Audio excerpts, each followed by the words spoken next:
数日間京都に行ってきましたので、その Vlog を久しぶりにアフレコでお届けしたいなと思います。京都の紅葉を見に行こうと思ってしばらく京都に泊まってたんですけど、京都でホテル泊まるの初めてかな。でチェックアウトをして最終日ということで京都を散歩してきました。僕の大好きなお池通りからの鴨川です。鴨川で鴨を見るのが京都のルーティンです。可愛いですね。この世の鳥で一番可愛いと噂されている鴨なんですけど、ここでやばくないこの鴨ドリフトみたいにワイスピみたいな登場でかっこいいですね。でこの日はもうなんか鴨川散歩してずーっと鴨を見てたし、ずっと鴨取ってた。こうやって追いかけて、なんか鴨ってこの川の海藻を食べてて虫とか食べへんのよ。まあそんなことはどうでもいいか。そしたらお気に入りスポット、京都で毎回ゆっくりする場所です。ここがもうとにかくこの場所がなんかね、このやっぱ大きい木と鴨川っていうのがすごい良くて、この日はちょっとあいにくの曇り空というか絶妙な天気なんやけど、ちょうど朝に母親から LINE があって、関西帰ってることを何も言ってなかったんやけど、もう言うとなんか会うかみたいな予定組む時にぐだるんですよ。毎回予定組むのがうちの母親下手なんで、それがもうストレスで言わないんですね、帰るのも。でも朝に LINE が来たんで、今京都いるけどみたいな感じで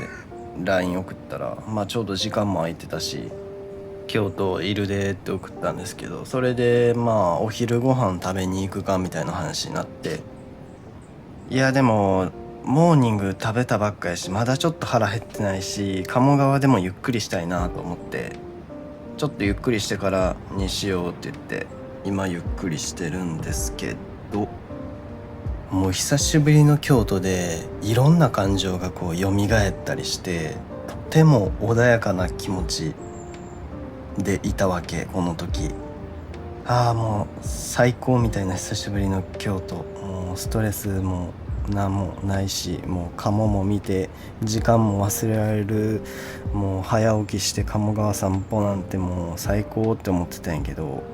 この後災害に遭うわけですよね。それは後々話すんですけど、でこの僕モンベルのダウンを買いまして、これがめちゃくちゃお気に入りです。めっちゃ良くない？これアノラックって言えばいいんかな。このハーフジップみたいになってて、これがなかなかスタイリッシュって感じですね。京都に住んでいた当時はここで鈴木まみこさんとかの曲を聴いてまして、その時のなんか記憶がもうここに来たらこの曲だみたいなのが結構何曲かあって、それをここで聴くともうなんかその時のに戻れるというか、その時が鮮明にこう浮かんでくるんで、とてもなんか有意義な時間ですんごい良かった。マジで京都にもう一回住みたいなっていう気持ちがすごく加速しましたね。3日間京都にいたんやけど、まず清水寺のライトアップ行ったり、無林庵っていうお寺じゃないな、昔のなんか偉い人の別荘が一般公開された、なんか1時間予約制の、別荘って感じ。そこでどら焼きとお抹茶ですよね。お抹茶とどら焼きのセットなんかをもう静かな空間で日本庭園を眺めながらいただくという、もうなんか悟り開いてたんよな、京都にいる間。心がほんまに穏やかすぎてびっくりしちゃって、こんなになんか穏やかになるもんかと思って、ほんまに幸せでした。高市さんの発言で中国ともいろいろあり、中国の方が減っている、中国観光客が減っているということで、観光客もね、清水寺とか結構日本人が多くて、なんかびっくりしたな。以前京都に来た時はもう外国人すぎて日本人いるのが珍しいみたいなぐらいやったんやけど、今回行った時は半分ぐらい日本人っていうぐらいで、なんかこの感覚が久しぶりでちょっとびっくりしました。で、何よりなんか京都の良さっていうのはこの自然と動物がちゃんといるところ、なんかその土地の治安の良さとかそういうのの表れって動物に結構出る気がしてて、こんだけ近くの距離になんかいろんな動物がこう感じられるのってやっぱ人の温かさとかそういうのがないとこれだけ近くに寄れへんわけやから、やっぱ感じますね。で、カモがこの海藻、カモがこうやってこのこれめっちゃ好きこの水に頭突っ込んでお尻がこう水面からお尻だけが飛び出るみたいなこの感じ、なんか途中からこの2羽の息もシンクロするかな、重なるかもって思ったらちょっとなんかタイミングずれたなんて思いながらこれをなんか撮ってる瞬間っていうのがとてもいいなと思います。ってな感じで、もみじもねこんな感じ、いい感じに赤くなる時期に来れて人も少なくてとてもいい気分だったんですけど、母親と待ち合わせの時間が来まして、もう気分は最悪。この時めっちゃイライラしてます。鴨川でゆっくりしてたら着いたっていう電話が来まして、んで目的地をスーパーフレスコっていうスーパーの位置情報を送って待ってたんですけど、そこに行ったらいないんですね。着いたって言われたのに。ほんで電話かけたらなんか全然違う店舗のフレスコに行ってて、いやそこじゃないって言って、間違えてるって言って、ほんで電話で喋ってた。どうしよう、どうしたらいいんやどうしたらいいんやみたいなことずっとなんかヘラヘラ、どうしたらいいのみたいなことを言ってて、もう写真で送ったんやからもう一回写真見ろよと思って、もうなんかそれを言うのもやっぱね、いつまでもこっちがこう差し出してこうねやるっていうのは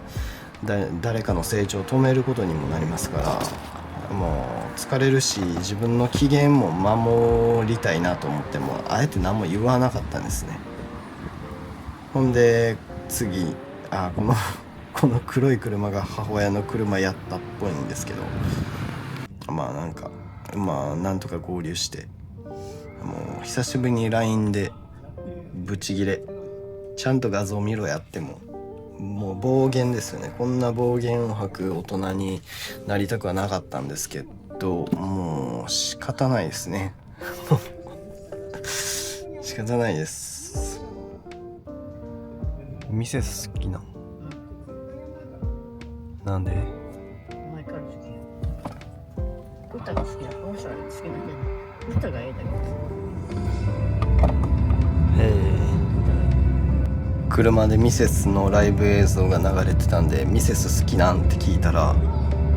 なんかこの人らが好きなんじゃないとかいうなんか言い訳を急に言い出したんですけど、僕はそんなこと何も聞いてないんですけどなんか別に顔ファンじゃないからみたいな弁明をしだして、まだそこまで踏み込んでないですって感じ。ほんで鴨を食べに行きました。なんか遠慮してね、鴨南蛮そばっていうなんか高い方のそばがあったんですけど、ちょっと遠慮して鴨ネギそばっていう700円ぐらい安い方にしました。すごい。ほんでその後にカフェに行って、ここのねモンブランを前日の夜に食べたんですよ。めちゃくちゃうまくて、そのモンブランが食べたかったんやけどなくてチーズケーキになりました。そんな感じで、母親となんか母親が異性とデートかみたいなみたいなことを冗談で言って、キモって言いましたねそんなそう再婚したんですよ、母親が。もうちょっとこの話はめちゃくちゃしたいんやけど、一旦いいか、一旦もう長くなるわ。で異性とデートかって言われて、キモって言って、バツイチのもう50何歳のおばはんとデートとかもうしんどいわ言うて、まあそんな冗談を言いながらですね、なんとか自分の機嫌を取り直して、母親の機嫌はもうどうでもいいんですけど、まあなんとかこう変なこと言われてツッコミを入れて場の空気をなんとかしました。それでこの後は実家に帰ったんで父親と会ったんですけど、まあ父親に会ってももうね、もうイライラしますね。もうどっちに会ってもイライラする。もう仕方ないですこれは。しかも友達とねなんか釣りに行ったんですけど、その釣ってきた魚を僕の実家でさばいたんで、父親となんか友達が混ざるという空間になるんですけど、もうその時に僕の家の話もう終わっちゃうな。もういいか、終わります。